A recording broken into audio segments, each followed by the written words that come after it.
Порастот на дневните температури придонесе речиси секојдневно да се евидентираат пожари на отворен простор, каде во најголем број од таквите случаи причината е човечки фактор, велат од територијалната противпожарна единица Тетово, упатувајќи повик до сите граѓани да не палат огнови на отворено, со цел да се избегнат пожари, а со тоа и штетите кои можат да бидат предизвикани од појавата на пожарите. Посебно се апелира до земјоделците и излетниците да не палат оган на отворено и да не фрлаат цигари. Исто така од територијалната противпожарна единица Тетово упатија апел да се внимава и што се фрла во контејнерите. Имаме чести најави од пожари на отворени простори, како во шуми, таква во полиња.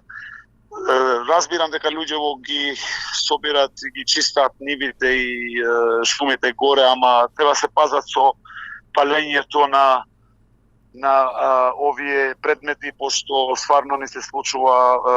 Во Пирок имавме голем пожар таму во шума, за човекот го палил и му избегал од контрола. Ги замолувам сите граѓани од општина Тетово и руралните општини да се пазат многу со палените вакви случаи, пошто многу брзо се шири.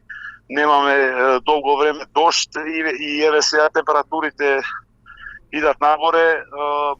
Имаме чести појави на овие вакви случаи. Исто така имаме случаи, тоа многу за ова време контейнери се палат, тоа е неглижност на граѓаните што фрлаат предмети палливи и такви предмети у контейнери. Во изминативе неколку дена пак во атарите на силата во состав на Националниот парк Шарпланина биле регистрирани неколку пожари, најчесто поради палење стрништа и плевел. Согласно ова, од јавната установа Национален парк Шарпланина потсетуваат дека на територијата на паркот е строго забрането палење на стрништа, плевел и други отпадоци. За оваа недозволена активност се поставени информативни табли, а против оние кои нема да ја почитуваат оваа препорака, Чуварската служба на јавната установа Национален парк Шарпланина ќе преземе мерки согласно законот, порачаа оттаму. Инаку казната за ваква активност изнесува од 6.000 до 8.000 евра за правни лица, а од 1.500 до 3.000 евра за физичко лице.